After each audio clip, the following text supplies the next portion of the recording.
안녕하세요 여러분. 오늘 하루도 주님의 지키시고 보호하시는 그 은혜가 여러분 가운데 가득하기를 축복합니다. 오늘 본문은 열왕기하 7장입니다. 엘리사가 이르되 여호와의 말씀을 들을지어다. 여호와께서 이르시되 내일 이맘때에 사마리아 성문에서 고운 밀가루 한 스아를 한 세겔로 매매하고 보리 두 수아를 한 세겔로 매매하리라 하셨느니라. 그때 왕이 그의 손에 의지하는 자 곧 한 장관이 하나님의 사람에게 대답하여 이르되 여호와께서 하늘에 창을 내신들 어찌 이런 일이 있으리요 하더라. 엘리사가 이르되 네가 네 눈으로 보리라. 그러나 그것을 먹지는 못하리라 하니라. 성문 어귀에 나병 환자 네 사람이 있더니 그 친구에게 서로 말하되 우리가 어찌하여 여기 앉아서 죽기를 기다리랴. 만일 우리가 성읍으로 가자고 말한다면 성읍에는 굶주림이 있으니 우리가 거기서 죽을 것이요 만일 우리가 여기서 머무르면 역시 우리가 죽을 것이라. 그런즉 우리가 가서 아람 군대에게 항복하자. 그들이 우리를 살려두면 살 것이요 우리를 죽이면 죽을 것이라 하고 아람 진으로 가려 하여 해질 무렵에 일어나 아람 진영 끝에 이르러서 본즉 그곳에 한 사람도 없으니 이는 주께서 아람 군대로 병거 소리와 말소리와 큰 군대의 소리를 듣게 하셨으므로 아람 사람이 서로 말하기를 이스라엘 왕이 우리를 치려하여 햇사람의 왕들과 애굽 왕들에게 값을 주고 그들을 우리에게 오게 하였다 하고 해질 무렵에 일어나서 도망하되 그 장막과 말과 나귀를 버리고 진영을 그대로 두고 목숨을 위하여 도망하였습니다. 그 나병 환자들이 진영 끝에 이르자 한 장막에 들어가서 먹고 마시고 거기서 은과 금과 의복을 가지고 가서 감추고 다시 와서 다른 장막에 들어가 거기서도 가지고 가서 감추니라. 나병 환자들이 그 친구에게 서로 말하되 우리가 이렇게 해서는 아니 되겠도다. 오늘은 아름다운 소식이 있는 날이거늘 우리가 침묵하고 있도다. 만일 밝은 아침까지 기다리면 벌이 우리에게 미칠지니 이제 떠나 왕궁에 가서 알리자 하고 가서 성읍 문지기를 불러 그들에게 말하여 이르되 우리가 아람 진에 이르러서 보니 거기에 한 사람도 없고 사람의 소리도 없고 오직 말과 나귀만 매여 있고 장막들이 그대로 있더이다 하는지라. 그가 문지기들을 부르매 그들이 왕궁에 있는 자에게 말하니 왕이 밤에 일어나 그의 신복들에게 이르되 아람 사람이 우리에게 행한 것을 내가 너희에게 알게 하노니 그들이 우리가 줄인 것을 알고 있으므로 그 진영을 떠나서 들에 매복하고 스스로 이르기를 그들이 성읍에서 나오거든 우리가 사로잡고 성읍에 들어가겠다 한 것이니라 하니 그의 신하 중 한 사람이 대답하여 이르되 청하건대 아직 성중에 남아있는 말 5마리를 취하고 사람을 보내 정탐하게 하소서. 그것들이 성중에 남아있는 이스라엘 온 무리 곧 멸망한 이스라엘 온 무리와 같으니이다 하고 그들이 병거 둘과 그 말들을 취한지라. 왕이 아람 군대 뒤로 보내며 가서 정탐하라 했더니 그들이 그들의 뒤를 따라 요단에 이른즉 아람 사람이 급히 도망하느라고 버린 의복과 병기가 길에 가득하였더라. 사자가 돌아와서 왕에게 알리니 백성들이 나가서 아람 사람의 진영을 노략한지라. 이에 고운 밀가루 한 스아에 한 세겔이 되고 보리 두 수아가 한 세겔이 되니 여호와의 말씀과 같이 되었고 왕이 그의 손에 의지하였던 그의 장관을 세워 성문을 지키게 하였더니 백성이 성문에서 그를 밟음에 하나님의 사람의 말대로 죽었으니 곧 왕이 내려왔을 때 그가 말한 대로라. 하나님의 사람이 왕에게 말한 바와 같으니 이르기를 내일 이맘때에 사마리아 성문에서 보리 두 수아를 한 세겔로 매매하고 고운 밀가루 한 스아를 한 세겔로 매매하리라 한즉 그때에 이 장관이 하나님의 사람에게 대답하여 이르되 여호와께서 하늘의 창을 내신들 어찌 이 일이 있으랴 하매 대답하기를 네가 네 눈으로 보리라. 그러나 그것을 먹지는 못하리라 했더니 그의 장관에게 그대로 이루어졌으니 곧 백성이 성문에서 그를 밟음에 죽었더라. 아멘. 북이스라엘 왕 여호람은 하나님께서 엘리사를 통해서 이스라엘을 아람의 손에서 구원하시는 것을 경험했죠. 그가 하나님 앞에 잘하고 신실하고 이래서 그런 것이 아니라 하나님께서 전적으로 그 은혜를 베풀어 주심으로써 아람으로부터 이스라엘을 건져 주셨던 겁니다. 그럼에도 그는 그저 베풀어 주시는 하나님의 은혜 앞에서도 여전히 우상 숭배를 버리지 못했고 아버지 아합 때부터 경고해졌던 이 강한 자가 약한 자를 착취하는 피 흘림의 구조를 조금도 벗어나지 못하고 그런 상태에 머물러 있었습니다. 이런 여호람에 대해서 엘리사는 열왕기하 6장 32절에서 뭐라고 그를 평가하냐면 살인한 자의 아들이다 이렇게 평가를 합니다. 죄의 죄를 쌓고 있다 이렇게 얘기를 하는 거죠. 죄의 죄를 악의 악을 쌓고 있다 대를 이어 이렇게 이 여호람을 평가를 하는데요. 신명기 28장에 기록되어 있는 이 저주 아래 스스로 이렇게 악의 악을 쌓으면서 기어 들어가 놓고서는 전형적인 악인의 특성대로 여호람은 아람 왕 베나다시 이전에 한번 시게 되고 난 다음에 그 전 때 왕은 더 이상 쳐들어오지 못했는데 그 일을 잘 알지 못하는 베나닷, 새로운 이 아람의 왕이 세워지고 난 다음에 다시 이스라엘을 침략해 오는데, 침략해 와서 사마리아 성을 둘러싸고 이제 사마리아 성이 에워쌈을 당하고 굶주림에 사람이 사람을 잡아먹을 만큼 극심한 인플레이션이 발생을 하자 열왕기하 6장 31절에서 사밧의 아들 엘리사가 오늘 그 머리가 몸에 붙어 있으면 죽여버리겠다 얘기죠.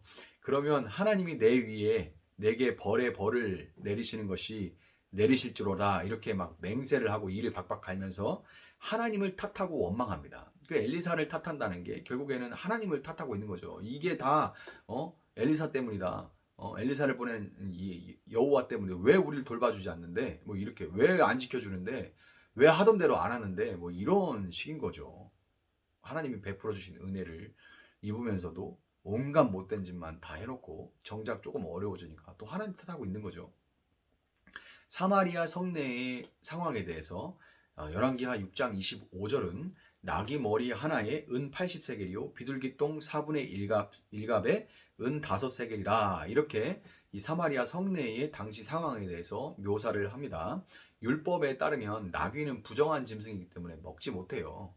먹지 못하는 걸 지금 먹어야 되는 상황인데, 뭐 그게 문제가 아니라 부정하든 않든 지금 먹어야 하는데, 문제는 머리라는 게 이렇게 별로 먹을 게 없죠. 몸에 비해서 별로 먹을 게 없죠. 먹을 것도 없는 이 나귀 머리 하나가 얼마냐면 은 80세겔이라고 합니다.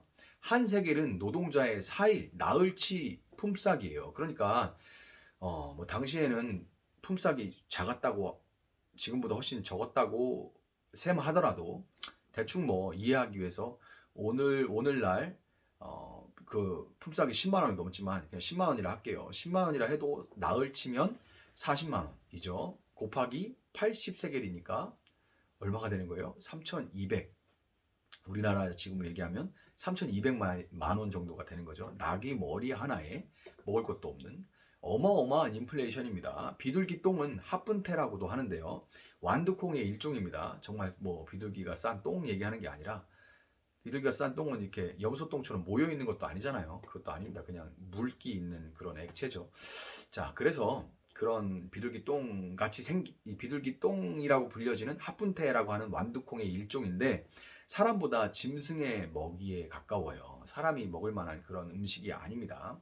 그런데 이 비둘기 똥 4분의 1갑, 약 0.3리터, 0.3리터가 300mg 정도 되는 요 정도가 이제 은 5세겔, 200만 원이라는 겁니다. 제대로 사람이 먹을 만한 콩도 아닌데 이 콩 요만큼이 200만 원이라는 거예요. 정말 살인적인 물가입니다.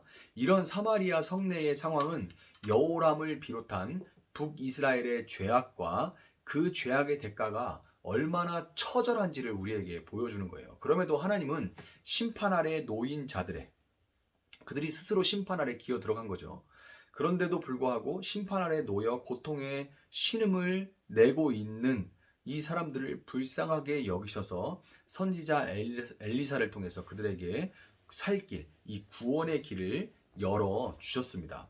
하나님은 아람 군대로 하여금 병거 소리와 말소리와 큰 군대의 소리를 듣게 해요. 환청인지 아니면 어떤 소리들을 증폭시키신 건지 모르는데 그 소리들이 막 들리니까 그들은 궁지에 몰린 이 이스라엘의 왕이 이 햇사람의 왕들과 애굽 사람의 왕에게 이제 용병 비용을 지불하고 그들을 용병으로 불러들였다. 그러니까 지금 우리가 성을 둘러싸고 있는데 용병들이 우리 뒤를 치면 이제 성문이 열리고 저 이스라엘 백성들까지 나와가지고 우리를 치면 우리는 앞뒤로 완전 샌드위치가 돼가지고 전멸당하겠구나 하는 두려움이 크게 임해서 그들이 이제 모든 군수 물자와 함께 뭐 이 그 무기까지 다 버리고 아주 요단강을 건너가지고 꽁지가 빠지게 도망쳐 버리고 맙니다. 엘리사는 하나님이 행하실 이 놀라운 구원의 소식에 대해서 본문 1절에서 여호와께서 이르시되 내일 이맘때에 사마리아 성문에서 고운 밀가루 한 스아를 한 세겔로 매매하고 보리 두 스아를 한 세겔로 매매하리라 하셨느니라, 이렇게 엘리사가 전합니다. 이 일이 진짜로 일어나기 전에. 근데 앞서 말씀드린 이 살인적인 하이퍼 인플레이션에서 고운 가루 한 스와 한 0.3리터 정도 돼요. 7.3리터 정도 돼요.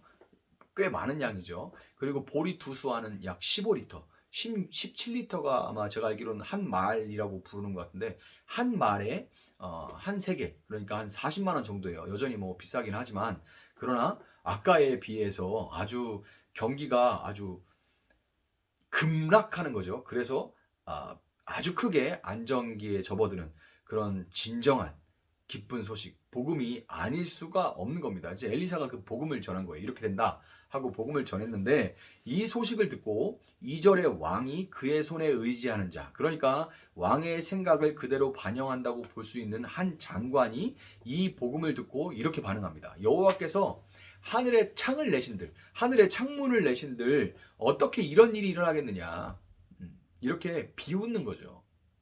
무시하고 비웃어 버립니다. 하나님이 행하실 일을 아예 모르는 이방인도 아니고, 광야에서 출애굽한 이스라엘을 하나님께서 어떻게 만나와 메추라기로 먹이셨는지를 알고 있는 자의 입에서 어떻게 이런 말이 나오는지 정말 알 수가 없습니다. 장관이 불신을 하든 말든 하나님의 말씀은 그대로 성취가 돼요. 하나님의 말씀은 믿는 자도 있고 믿지 않는 자도 있지만, 믿지 않는 자가 무슨 조롱을 하고 무슨 비난을 하고 나름의 논리를 갖다 붙이면서 안 된다고 이렇게 하든 관계없이 하나님의 말씀은 그대로 성취가 되었고, 성 밖에 아람 병사들이 두고 간 식량들을 향해서 사람들이 이제 성문이 열리고 물밀듯이 나갈 때 그것을 왕이 이제 통제하라고 보내서 그 자리에 성문 앞에서 사람을 통제해 보려고 했던 이 군대의 장관은 사람들의 발에 밟혀서 허망하게 죽음을 맞이하고 말았습니다. 이 장관의 불신앙에 대해서 네 눈이 하나님의 말씀이 성취되는 것은 보겠지만 네가 그것을 먹지는 못하리라 라고 말했던 엘리사의 심판의 메시지가 그대로 성취가 되었던 거죠. 하나님은 오늘도 놀라운 일들을 행하시면서 이 역사를 주관하고 계십니다. 그리고 그분은 사람들이 자기 스스로 만든 또는 사람들의 죄악과 탐욕들이 뭉쳐져서 만들어진 인생의 여러 가지 고통들 가운데 내가 스스로 만들어낸, 그리고 사람들의 그런 이기적인 이기심과 그런 탐욕과 여러 가지 그 죄악들이 뭉쳐서 만들어진 인생의 여러 고통들 가운데 하나님의 구원의 소식이, 고통들 가운데 있는 사람들에게 구원의 소식이 전해지도록 하나님은 오늘도 일하고 계십니다. 그렇지만 여호람과 그의 장관이 눈으로 하나님의 말씀이 이루어지는 것은 보았지만 그것을 먹지는 못했던 것처럼, 하나님의 말씀대로 예수님이 다시 오시고 그리고 최후의 심판이 있을 때까지도 끝내 믿음이 없어서 영원한 형벌을 피하고 영생을 누리지 못하게 될 사람들은 많을 것입니다. 이스라엘이 하나님의 말씀에 따르면서 신명기 28장에 기록된 축복들을 누림으로써, 풍성하게 누림으로써 이방인들에게 구원의 기쁜 소식이 전해지게 하는 이 귀한 사명이자 이 특권을 누리는 것에 실패를 하게 되니까, 이스라엘이 실패하니까 그 사명이자 특권은 오늘 본문에서 볼 수 있듯이 당시 이스라엘에서 가장 부정한 것 중에서도 가장 부정한 그런 자들로 여겨졌던 나병 환자들에게 이어지게 됐습니다. 이스라엘이 그것을 거들떠도 안 보고 차버리자 그것이 나병 환자들에게, 그들이 가장 부정하게 여겼던 나병 환자들에게 전해지게 돼요. 그들은 이래 죽으나 저래 죽으나 죽기는 매한가지니까 적진으로 들어가서 투항하고, 그들이 살려준다면 밥이라도 한 술 얻어먹자, 이런 심산으로 정말 그냥 아무것도 없는 상태로 적진으로 들어갈 만큼 아무런 소망이 없는 그런 자들이었지만, 하나님은 그들로 하여금 아람이 도망간 사실을 처음 접하게 하셨고, 그들은 배불리 먹고 자신들을 위한 재물을 양껏 숨길 수 있었음에도 불구하고 성내에 죽어가는 사람들에게 이 기쁜 소식을 전하지 않는 것은 하나님 앞에 죄를 짓는 것이라는 마음으로 성에 돌아가서 그 소식을 전했습니다. 뭐 그 정도까지는 할 수 있지라고 여러분 생각할 수 있겠지만 그들은 부정하게 여겨지는 그런 존재들이었기 때문에 대중 앞에 나타나면 돌에 맞아 죽을 수 있는 위험이 있었어요. 부정하다, 부정하다 하고 오는 사람도 못 오게 해야 되는 게 이 나병 환자들이었어요. 근데 감히 이들이 지금 사람들 앞에 나와가지고 지금 아람 저 적진이 비었습니다. 먹을 것이 그득그득합니다. 이런 말을 전하게 된 거죠. 돌에 맞아 죽을 각오를 하고 얘기를 한 겁니다. 그런데 그러면 평소에 이스라엘 성내에 있는 사람들이 그들을 뭐 한번 따뜻하게라도 대해줘서 저들은 죽는데 우리는 먹는구나. 너무 이거를 알려주지 않으면 마음에 너무 부담이 되고 걸린다. 이런 마음이 들 정도로 그들이 이 나병 환자들을 따뜻하게 대해준 적도 없어요. 그럼에도 불구하고 그들은 그들에게 구원을 주신 이 하나님이 구원을 주셨다는 이 소식을 전하는 것이 마땅하다고 여겼던 겁니다. 사람들 보고 아니요. 하나님을 보고 구원하시는 하나님과 그분의 마음을 보고 이것을 전하지 않는 것은 안 된다. 이렇게 생각을 한 겁니다. 여러분 오늘 우리는 이스라엘이 하나님의 복을 거절함으로써 복음의 사명을 전하게 된 이 사명을, 이 특권을 받게 된 나병 환자들과 같은 그런 존재들입니다. 그것이 우리예요. 우리는 이방인들이었고 하나님을 알지 못하는 나병 환자들. 나병은 성경에서 죄로 상징되거든요. 그러니까 이 죄와 죽음, 나병 환자들과 같은 그런 부정한 존재들이었습니다. 우리는. 그렇지만 하나님은 마치 마태복음 20장에 나오는 아침에 불려간 포도원 일꾼, 그런데 맨 마지막에 오후 5시에, 6시에 끝나는데 5시에 부름받은 그런 포도원 일꾼들이 있죠. 근데 어떻게 돼요? 나중에 똑같은 이제 삭을 받게 되잖아요. 하나님의 은혜를 설명하는 그 이야기. 마치 이 오후 5시에 부름받은 이 포도원 일꾼들과 같이 이 마지막 날에 하나님은 우리를, 이 이방인이었고 하나님을 알지 못하는 나병 환자들과 같은 우리를 불러주셨습니다. 온 세상이 자신들의 죄악들로 심판 아래 놓여 고통을 당하고 있는 이때에 오직 하나님만이 구원이심을 믿고 최후의 심판이 이르기 전에 아직 기회가 남아 있을 때, 아직 그 기회의 문이 열려 있을 때 구원의 기쁜 소식을 전할 수 있는 여러분들이 될 수 있기를 예수님의 이름으로 축복합니다. 잠시 기도하겠습니다. 사랑하시는 하나님 감사합니다. 오늘도 저에게 이렇게 하나님의 귀한 말씀을 허락하여 주시니 감사합니다.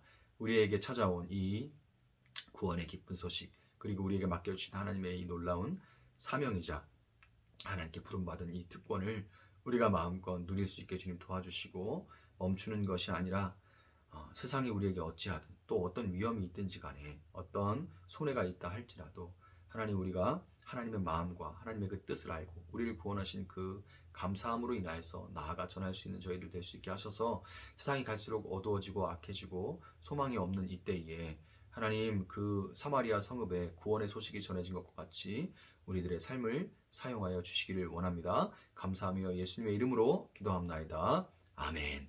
오늘 주신 말씀 붙들고 계속해서 기도합니다.